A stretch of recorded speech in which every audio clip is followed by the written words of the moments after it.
കാപ്പി ഇട്ടായിരുന്നു. കാപ്പി ഉണ്ടോ? കാപ്പി ഇടുവാണെങ്കിൽ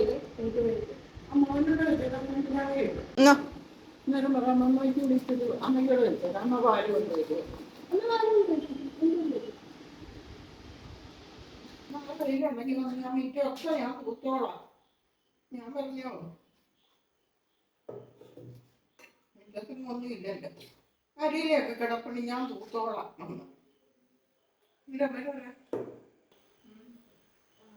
നമ്മുടെ പ്ലാവിലെ ലാസ്റ്റ് ചക്കയായിരുന്നു. ഒറ്റ ചക്കയായിട്ട് നിൽക്കുമായിരുന്നു. തേങ്ങ ഇടാനെന്ന് അവർ വന്നപ്പം അതും കൂടെ അടുത്തിടാൻ പറഞ്ഞു. ഇട്ടു, പഴുത്തു. വലിയ കളറില്ലെങ്കിലും നല്ല മധുരം കേട്ടോ. ഇന്ന് മിൽമപ്പാലില്ല.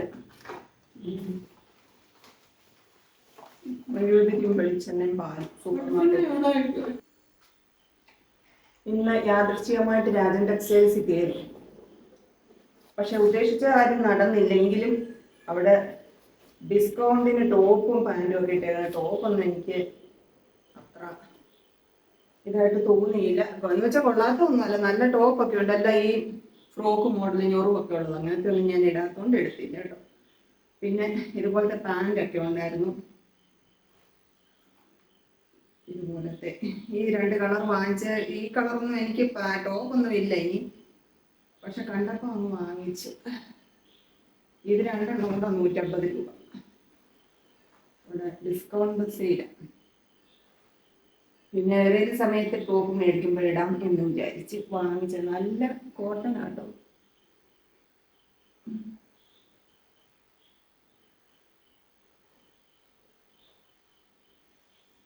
കയറിയിട്ട് കൈമീശ ഇറങ്ങിപ്പോരുന്ന എങ്ങനെയാന്ന് ഓർക്കും ഇത് 2 മേടിച്ചു. ഡിസ്കൗണ്ടിന് ടോപ്പൊക്കെ ഇട്ടിട്ട് ഒത്തിരി ദിവസം ആയുള്ളൂ. പിന്നെ ഈ ബൈക്കിന്റെ സാധനം പക്ഷേ ഉണ്ട് അതിനകത്ത്. നമ്മളിവിടെ വന്ന് ഇവിടെ ഞാൻ പറഞ്ഞില്ലേ കുറച്ച് പണികളൊക്കെ ഉണ്ടായിരുന്നു. അപ്പോൾ ബാത്റൂമിനകത്തും എക്സോസ്റ്റ് വെക്കാനും അങ്ങനെ കുറേ പണികളുണ്ടായിരുന്നു. പിന്നെ വന്നു കഴിഞ്ഞ് നമ്മൾ താമസമായി കഴിഞ്ഞപ്പോൾ ഈ 2 ബാത്റൂമിലെ ഡ്രെയിനേജ് നമ്മൾ കുളിക്കുന്ന വെള്ളം ബ്ലോക്കായി. അങ്ങനെ ഒരു ബാത്റൂമിലെ നമ്മൾ മറ്റേ ലിക്വിഡൊക്കെ ഇട്ട് അതങ്ങ് ഓക്കെ ആയി. പക്ഷെ ആ അറ്റാച്ച്ഡ് ബാത്റൂമിനകത്തേക്ക് പോകുന്നില്ലായിരുന്നു. പിന്നെ വെള്ളത്തെ തുറന്നു വെച്ച് അങ്ങനെയായിരുന്നു വെള്ളം പോകേണ്ടത്. അപ്പോൾ ഇന്നലെ ഞാൻ കുറച്ച് ദിവസമായിട്ട് സുധീഷിനോട് അത് പറയുന്നുണ്ടായിരുന്നു. സുധീഷ് അതിന് നിന്നായിരുന്നു. ഇന്നും ഇന്നലെയൊക്കെ ആയിട്ട് ആ പൈപ്പെല്ലാം മാന്തിയെടുത്ത്. അപ്പോൾ അതിനകത്ത് മുഴുവനും സിമെൻറ്റ് കയറി ബ്ലോക്കായിരിക്കുമായിരുന്നു. അതെല്ലാം നമ്മൾ മാറ്റി ഇനി നമുക്കതൊരു റെഡിയാക്കി എടുക്കണം. അതിന് കുറച്ച് 2 പൈപ്പിൻ്റെ ബെൻഡും അതിൻ്റെ സാധനങ്ങളൊക്കെ വേണമെന്ന് അത് വാങ്ങിച്ചു. ഇത് കണ്ടു, ഇത് കണ്ടു. ഇത് മീഷോയിൽ നിന്ന് മേടിച്ചതാണ് കേട്ടോ. നമുക്കിവിടെ ഇടാൻ. ഇത് കണ്ടപ്പോൾ എനിക്ക് നല്ല ഭംഗി തോന്നിയത് കൊണ്ട് വാങ്ങിച്ചതാണ്. ഇവിടെ നമ്മൾ പ്ലെയിൻ ആയിട്ട് കിടക്കില്ല, അപ്പോൾ നമുക്ക് അവിടെ ഒന്ന് അലങ്കരിക്കും. ഇത് കണ്ടപ്പം ഞാൻ വിചാരിച്ചു, ഇത് ശരിക്കും ഇതിന്റെ പണം കണ്ടപ്പോൾ ഓർഡർ ചെയ്തപ്പോൾ ഞാൻ വിചാരിച്ചെന്ന് വെച്ച് നമുക്ക് യൂസ് ചെയ്യാവും, ചപ്പാത്തിയൊക്കെ പോരാവും. പക്ഷെ അല്ല കേട്ടോ, ഇങ്ങനത്തേതാ. അവിടെ ഡബിൾ സൈഡ് ടേപ്പ് വല്ലതും വെച്ച് നമുക്കിത് അവിടെ ഫിക്സ് ചെയ്യാം. ഇതിൽ ഒത്തിരി വെറൈറ്റി ഉണ്ട്. ഒരേ സെയിം കളറിൽ വരുന്നതുണ്ട്, സെയിം ഡിസൈൻ വരുന്നതുണ്ട്. ഒത്തിരി പാറ്റേൺ ഉണ്ട് കേട്ടോ. എനിക്ക് 3 മോഡലായിട്ട് വരുന്നതാണ് ഞാൻ നോക്കിയത്. ഒന്നിങ്ങനത്തെ തവി, ഒന്നിങ്ങനത്തെ തവി, ഒന്നിങ്ങനെ. അതുകൊണ്ടാണ് ഇത് ഇഷ്ടപ്പെട്ട് വാങ്ങിച്ചത്. പിന്നെ മാന്തൽ മേടിച്ചതാണ്. ഇന്ന് വലിയ മാന്തല ഉള്ളായിരുന്നു. ഞാൻ മേടിച്ചതിനും വില പോയി. ഒരുമാതിരി വില കുറഞ്ഞിട്ടുള്ള മീനായിരുന്നു അത്. ഞാൻ മേടിച്ചു തുടങ്ങിയപ്പോഴത്തെ 2 വിലയാണ്. കിലോയ്ക്ക് 400 രൂപ. അതിലേക്ക് 400, മാന്തളിന് 400. എല്ലാം വില. ഒന്നും മീൻ അധികം ഇല്ലായിരുന്നു. 300, 250, 250 കാണാൻ കഴിയില്ല. 250 രൂപ. 300 രൂപയും കൊടുത്തു, 250. പിന്നെ 4 കൊടുത്തു. പിന്നെ ഇന്ന് നമ്മുടെ ഫാമിലിയിലുള്ള ഒരാൾ നേരത്തെ വന്ന് എന്നെ കണ്ട് പരിചയപ്പെട്ടതാണ്. അടൂരുള്ള മെർലി. നിങ്ങൾ കുറേ ദിവസം കൊണ്ട് എൻ്റെ അടുക്ക വരാമെന്നൊക്കെ പറയുന്നുണ്ട്. പക്ഷെ വരാൻ പറ്റിയില്ല. കഴിഞ്ഞ ദിവസം ഞാൻ പറഞ്ഞില്ല, നമുക്ക് പ്രിയപ്പെട്ട ഒരു ചേച്ചി ഇവിടെ വന്നു വീടൊക്കെ കാണാനും മോനിക്കുട്ടനെ കാണാനും ഒക്കെ. അപ്പം അന്ന് രാവിലെ എന്നോട് മെസ്സേജ് അയച്ചു, ഇന്ന് അവിടെ കാണുമോ എന്ന് ചോദിച്ചു. ഞാൻ പറഞ്ഞില്ല, ഇതുപോലെ ഞാനിവിടെ ഉച്ചയ്ക്കേ വരത്തുള്ളൂ, ഇതുപോലെ ചേച്ചിയൊക്കെ വരുന്നുണ്ട്, അതുകൊണ്ട് അന്ന് വരാൻ പറ്റിയില്ല. ഇന്ന് വന്നിട്ടുണ്ടായിരുന്നു. അപ്പോൾ മോനിക്കുട്ടൻ ഒരു സ്പെഷ്യൽ ഗിഫ്റ്റ് ഒക്കെ കൊണ്ടുവന്നു. കുറേ സ്നാക്സും ഫ്രൂട്ട്സും ഒക്കെ മോനിക്കുട്ടിന് കൊടുക്കാനും, പിന്നെ സ്പെഷ്യൽ ഗിഫ്റ്റ് ലെറ്ററൊക്കെ എഴുതി വെച്ചിട്ടുണ്ട്. അത് നമുക്ക് മോനിക്കുട്ടിന് കൊടുക്കാവേ. കണ്ടോ, ഇതാണ് മോനിക്കുട്ടനുള്ള സ്പെഷ്യൽ ഗിഫ്റ്റ്. ഡിയർ മോനിക്കുട്ട, get well soon, all prayers and we will see you soon. Adi and Ammu. Merlin കുട്ടിയുടെ കുഞ്ഞാവകളാണ് കേട്ടോ. അവരൊരു ദിവസം വരാന്നൊക്കെ പറഞ്ഞിട്ടുണ്ട്. ഇപ്പോഴല്ല, അവരുടെ പപ്പ നാട്ടിൽ വരുമ്പം എല്ലാവരും കൂടെ വരാമെന്ന് പറഞ്ഞിട്ടുണ്ട്. അപ്പം ഇതെന്തുവാന്ന് മോനിക്കുട്ടൻ തന്നെ ഓപ്പൺ ചെയ്യട്ടെ.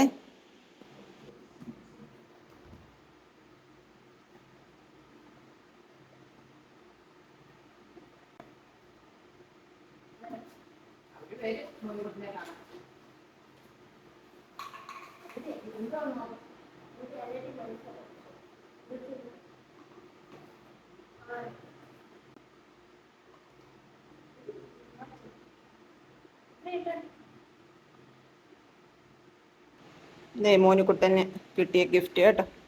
താങ്ക്സ് പറ മോനിക്കുട്ട. മോനിക്കുട്ടനെ അറിയത്തില്ലെങ്കിലും മോനിക്കുട്ടനെ അറിയാം. മോനിക്കുട്ടൻ സൈക്കിളിൽ നിന്നൊക്കെ വീണമെന്ന് പറഞ്ഞപ്പോൾ ഭയങ്കര വിഷമമായിരുന്നേ. എന്തോ പറ്റിയാന്നൊക്കെ ചോദിച്ചു കേട്ടോ.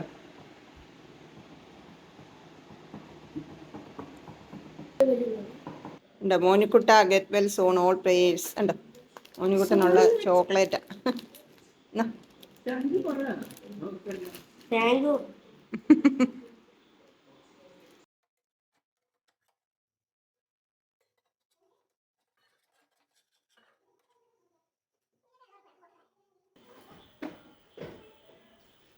ഇതിങ്ങനെയാണോ വെക്കുന്നത് വെച്ച് അമ്മ ഇങ്ങനെ വെക്കും? ഇങ്ങനെയാണോ?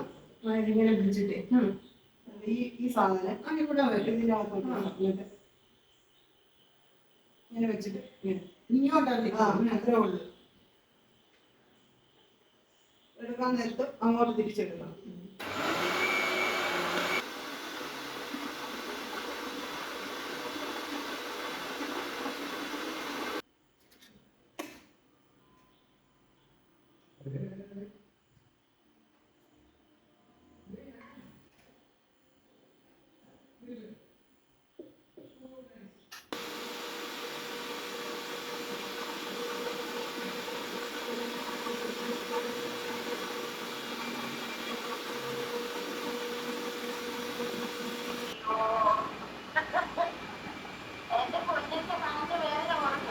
ആദ്യം ഞാൻ ചോദിച്ചതിന് ഉത്തരം പറ.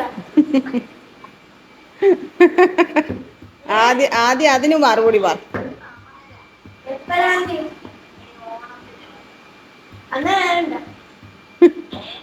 എന്നാ വരണ്ടായിരുന്നു ഓണത്തിനൊക്കെ. ശനിയാഴ്ച വരാന്ന് പറഞ്ഞു എന്നോട്. ശനിയാഴ്ച എപ്പോ വരും? അതെപ്പോ വേണമെന്ന് പറഞ്ഞു. എപ്പോഴാ വരുന്നേ? സമയം പറ.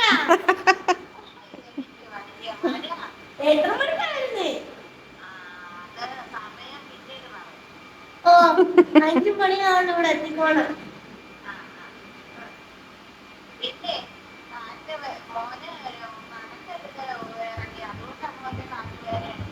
അതല്ല, ഞാൻ നടക്കത്തില്ലല്ലോ. അമ്മയോട് ചോദിച്ചു നോക്കിയിരുന്നു. എന്നിട്ട് രാത്രി പിന്നെ വേദന എടുത്ത് കരഞ്ഞെന്നൊക്കെ കൊച്ചോളി ചേച്ചി പറഞ്ഞല്ലോ. ഭയങ്കര വേദനയായിരുന്നു. എന്നിട്ട് രാത്രി എഴുന്നേറ്റിരുന്ന് അങ്ങ് കരയുവാണേ. ഈ ഒത്തിരി വേദന വരാതെ കരയത്തില്ലല്ലോ. അതുകൊണ്ട് ഈ കണ്ണുനീര് ഒഴുകുന്ന കണ്ടിട്ട് എനിക്ക് സങ്കടം കൊണ്ട് എനിക്ക് വയ്യായിരുന്നു. ഞാൻ വിചാരിച്ചു എനിക്ക് അറ്റാക്ക് വല്ലതും വരുമെന്ന്. ആഹാ. ഓ അത് വേദന കൊണ്ടായിരിക്കും കുഞ്ഞിന്. ഇറങ്ങി നടക്കുകയൊക്കെ ചെയ്യുമായിരുന്നു. അമ്മയില്ലേ? ഉണ്ട് ഉണ്ട്. അങ്ങനെ നടക്കത്തൊന്നുമില്ല അമ്മേ. കുളിക്കാനോ ബാത്റൂമിലോട്ടോ വല്ലോ അങ്ങനെ ഞൊത്തി ഞൊത്തി പോവും, അല്ലാതെ നടക്കുന്നൊന്നുമില്ല. പിന്നെ എന്താ ഡോക്ടർ എന്താ പറഞ്ഞു? മോനുകുട്ടൻ പറയുന്ന പ്ലാസ്റ്റർ ഇങ്ങനെ കട്ടിക്കിട്ടപ്പോഴേ ഉപ്പൂറ്റിക്ക് കൊള്ളുവാന്നവന്. അതിന്റെ ആ വേദനയെന്ന് പറയുന്നു, അല്ലാതെ മുട്ടിനൊന്നും അല്ല വേദന. ചിലപ്പോ ആയിരിക്കും മോനെ അത്.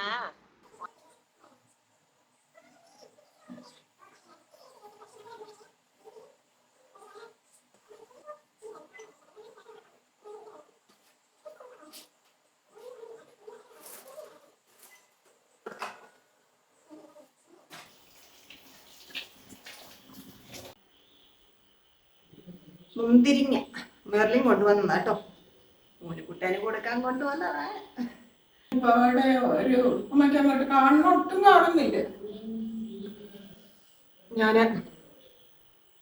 ഞാൻ പറഞ്ഞത് മീൻ കൊണ്ടുവന്നു. നമുക്ക് രാത്രിയിലത്തെ കൊന്നിരിപ്പില്ലായിരുന്നു, അപ്പോൾ അത് 2-3 കഷ്ണം വാർത്തെ. പിന്നെ അമ്മ അരി വെള്ളത്തിലിട്ടിട്ടുണ്ടായിരുന്നു. അമ്മയ്ക്ക് തേങ്ങ തിരുമ്പാൻ വയ്യാന്ന് പറഞ്ഞു. ഞാൻ പറഞ്ഞു ഞാൻ അത് പൂളിയിട്ട് അരച്ചു വെക്കാന്നൊക്കെ പറഞ്ഞു. അന്നേരമാണ് വേറെ കുറേ അത്യാവശ്യങ്ങളൊക്കെ അങ്ങോട്ടും ഇങ്ങോട്ടൊക്കെ തിരിഞ്ഞു. അപ്പം എൻ്റെ അമ്മ അത് മീനൊക്കെ വറുത്ത് അരി അങ്ങ് അരച്ചു വെച്ചു. അപ്പം ഉണ്ടാക്കാൻ വേണ്ടിയിട്ടാട്ടോ. നാളെ നമുക്ക് അപ്പം ഉണ്ടാക്കാം. പിന്നെ ഇന്ന് ഫുള്ള് മഴയായിരുന്നു. ഇന്നിവിടെ ഈ അടുത്തൊരു ജംഗ്ഷനുണ്ട്, കല്ലേലിമുക്ക് എന്ന ജംഗ്ഷൻ്റെ പേര്. അവിടെ ഒരു അപകടം നടന്നേ. ഫേസ്ബുക്കിനകത്തൊക്കെ വന്നപ്പോഴാണ് ഞാൻ കണ്ടത്. 75 വയസ്സുള്ള ഒരാൾ വീട്ടിലെ ലിഫ്റ്റാട്ടോ, വീട് റോഡിന് താഴെ. അപ്പം അങ്ങോട്ട് കയറാനും ഇറങ്ങാനും മക്കള് വെച്ച് റെഡിയാക്കി കൊടുത്തിട്ട് പോയതാണ്. അപ്പനും അമ്മയും മാത്രമേ ഉള്ളൂ ഇവിടെ. അങ്ങനെ ഇന്ന് അദ്ദേഹം അതേ കയറിയതാണ്. എങ്ങനെയോ കുടുങ്ങി, തല അതിനകത്ത് കുടുങ്ങി ഭയങ്കര ഒരു അപകടം നടന്നു. പുള്ളി മരിച്ചുപോയി. പിന്നെ ഫയർഫോഴ്സൊക്കെ വന്നാണ് എടുത്തത്. ആ വാർത്ത ഇങ്ങനെ കണ്ടപ്പോൾ ഞാൻ ഓർക്കുമായിരുന്നു, വീട്ടിലിരുന്നാലും നമുക്ക് വരാനുള്ളത് വന്നു ചേരും. പിന്നെ ഒരുപാട് സങ്കടം ഉണ്ടാക്കുന്ന കാര്യമാണ് വയനാടുണ്ടായ മണ്ണിടിച്ചിൽ. നമ്മളതിൻ്റെ വീഡിയോസ് കാണുമ്പോൾ നമ്മൾ ഓർക്കും മനുഷ്യൻ എത്ര മാത്രം നിസ്സഹായരാണെന്നുള്ളത് പ്രകൃതിയുടെ മുമ്പിൽ, അല്ലേ? നിങ്ങൾ കണ്ടിട്ടുണ്ടായിരിക്കും ആ വീഡിയോ. കുറേ ആൾക്കാർ മണ്ണിടിഞ്ഞ് വരുന്ന കണ്ടിട്ട് കുറേ ആൾക്കാർ ജീവൻ കയ്യിൽ പിടിച്ച് ഓടുന്ന ഓട്ടം. എൻ്റെ ദൈവമേ, എനിക്കത് ഇമാജിൻ ചെയ്യാൻ പറ്റുന്നില്ല കേട്ടോ. എന്നിട്ട് അവസാനം ജീവൻ രക്ഷപ്പെട്ട ഇങ്ങനെ ഒരു പുനർജന്മം കിട്ടുകയാണ്. അവസാനം ആ ചെടിയിലും വെള്ളത്തിലും പെട്ട് വീണെങ്കിലും അവസാനം ആ ഒരു പുനർജന്മത്തിലേക്ക് എത്തപ്പെട്ടപ്പോൾ ഉള്ള ശരിക്കും അതൊരു വല്ലാത്ത ഒരു അത്ഭുതം തന്നെയായിരുന്നു.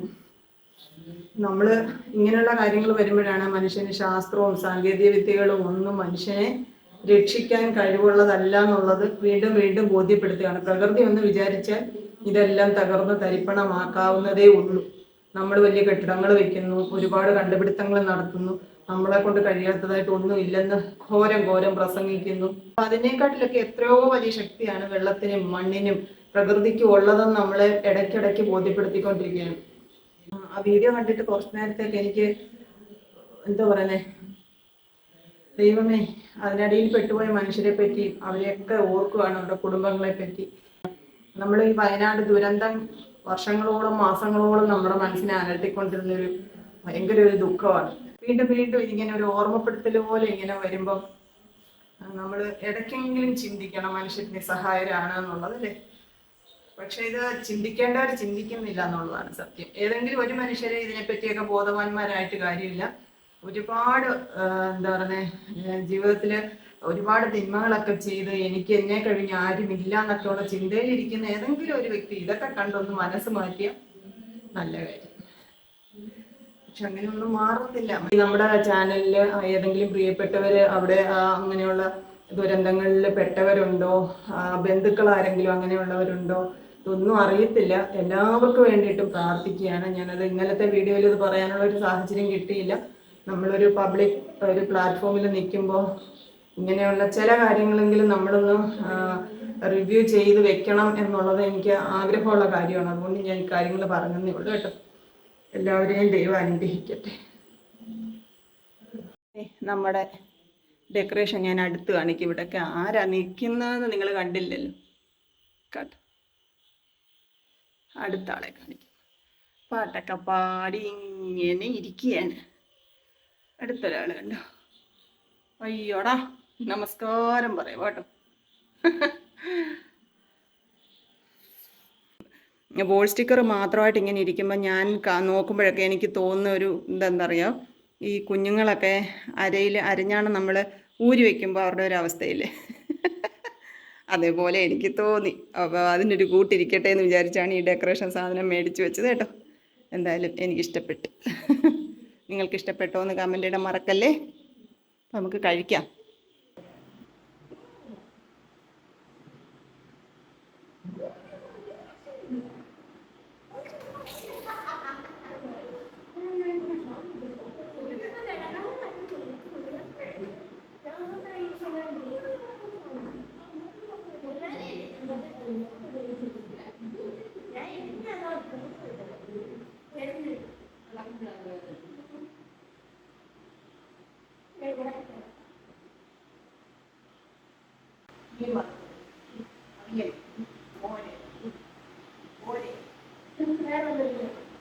ഉച്ചയ്ക്ക് അത് ഈ മക്കളൊന്നും ഉച്ചയ്ക്കില്ലായിരുന്നു. നമ്മളിപ്പോൾ കൊണ്ടുവന്നിട്ടില്ല.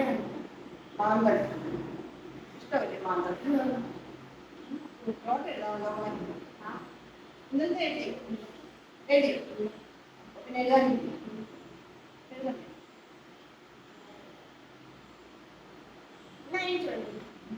രാവിലെ എന്താ എഴുതണേ?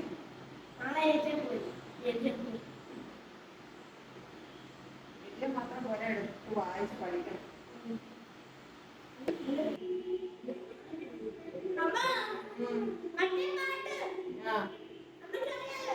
അറിയാം.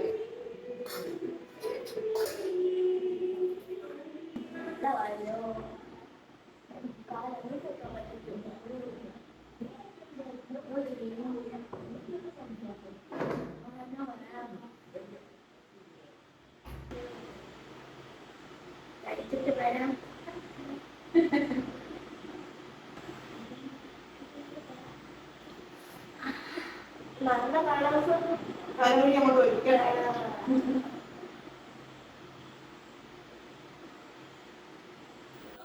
പണിപ്പെട്ടിരിക്കാൻ ഞാൻ കഴിഞ്ഞവരെ കൊണ്ട് മറന്നു. ഇനി വരും ഇത് മോട്ടറിന്റെ ഇത് വെക്കാനേ. 9 മണി ആയല്ലോ കഴിക്കേ. 9 മണി ആയല്ലോ കഴിക്കാൻ.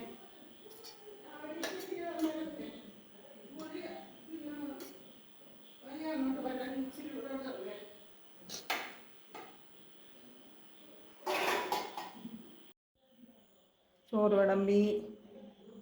ഇന്ന് വലിയ മാന്തളായിരുന്നു കേട്ടോ. നമ്മൾ ഇങ്ങനെ മുറിച്ചു. ഒരെണ്ണം തന്നെ 4 പീസാക്കാനുള്ളതുണ്ടായിരുന്നു. അത്ര വലിപ്പമായിരുന്നു. ഇനി അവിയലും മോരും അപ്പുറത്തിരിക്കുക. നമുക്ക് അങ്ങോട്ട് പോയി വിളമ്പാമേ.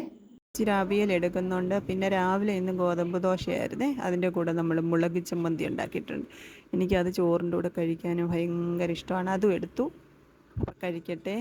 എൻ്റെ പ്രിയപ്പെട്ടവരോടെല്ലാം സ്നേഹം. എല്ലാവരെയും ദൈവത്തെങ്കിൽ സമർപ്പിക്കുന്നു. വീണ്ടും കാണാമെന്ന പ്രതീക്ഷയോടെ ടാറ്റ. Okay, bye. കൊച്ചു കൊച്ചു വീട്ടുവിശേഷങ്ങളുമായി വീണ്ടും കാണാമേ.